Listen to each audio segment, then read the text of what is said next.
dalawang egg yolk lang ang kailangan. Kasi yung egg white, yung dalawang egg white kailangan natin.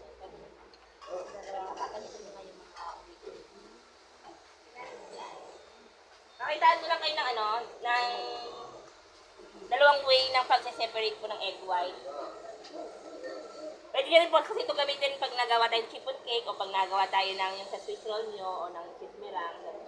Unang method, again, unahin ko na yung yung dalawang egg yolk. Tapos the rest, mamaya, tatlong full egg na. Yung unang way ng pagse-separate, pag hindi kayo sanay magtuktok, mag-half man lang kayo ganito, kaya tinidor. Ito yung unang way po ng pagse-separate ng egg yolk.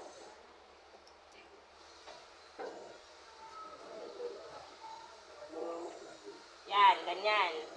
Pag nakita nyo ng basag-basag ang yolk, huwag nyo nang pag-ganon-ganonin. Kasi itong mga egg white natin, pag sinabi kong halimbawa to, egg white, strictly na may tutok ng egg yolk, hindi pwede magkaroon. And hindi rin pwede magkaroon ng kahit konting oil, konting ingredients. Kasi nga, kailangan natin, yung kagayang ginawa nyo na ng meringue, so hindi natin siya kailangan. Again, dito natin, dito ang yolk, and then, dito ang egg white. Kada magse-separate kayo, salin muna. Huwag nyong ipunin lahat ng egg white doon. Per separate, salin muna. Kasi if ever na sa sumasunod nagkamali ka, isa lang ang masasayang. Hindi masayang yung lahat ng sineperate mo. Okay, again. Ito yung pangalawang way ng pag-separate.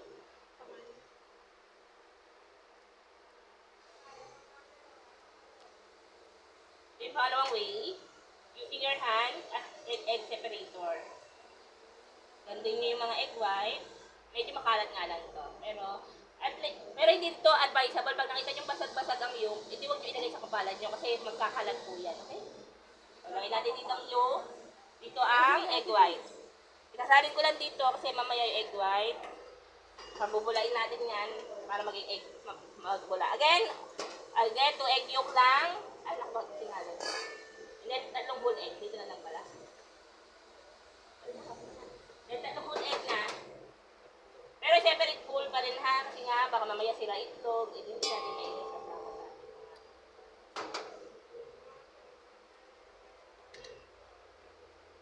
Ayan, bali 5 egg lang ang ginamit yung pinito sa egg pie na.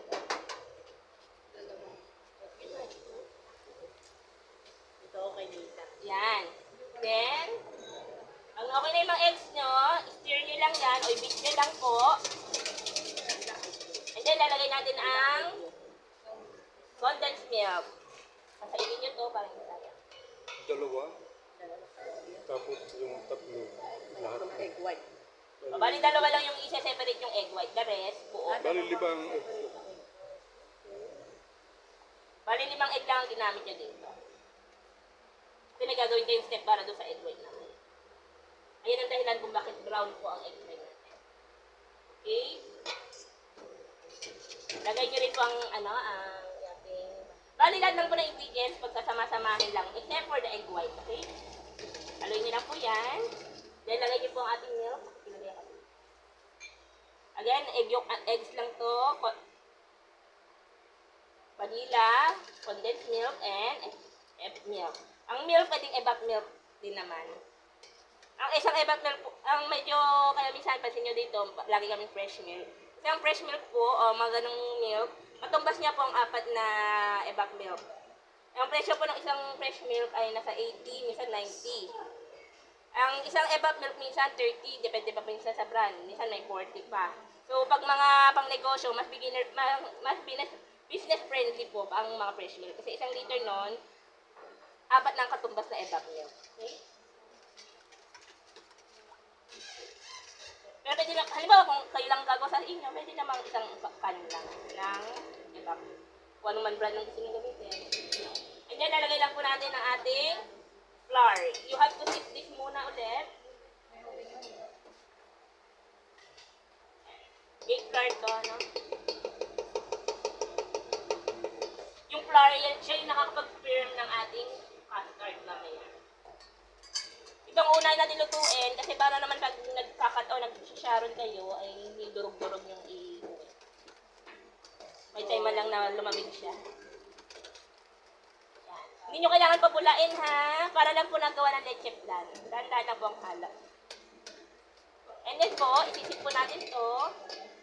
Sorry nga, habang nagsisip ako, mamaya hugasan dito ha, bago nyo gamitin. Mamaya, tapusin nyo muna to. Huwag mo ilagay dito. Okay. Isisip natin to ng 2 beses.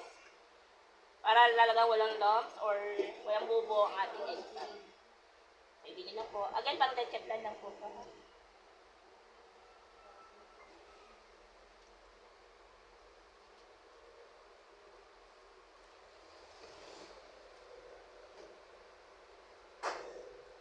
Hindi na po yan.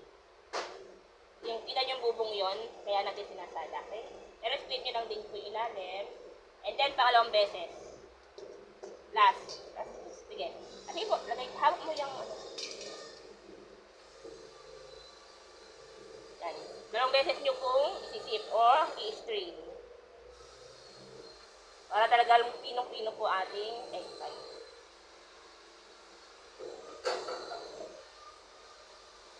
Yan.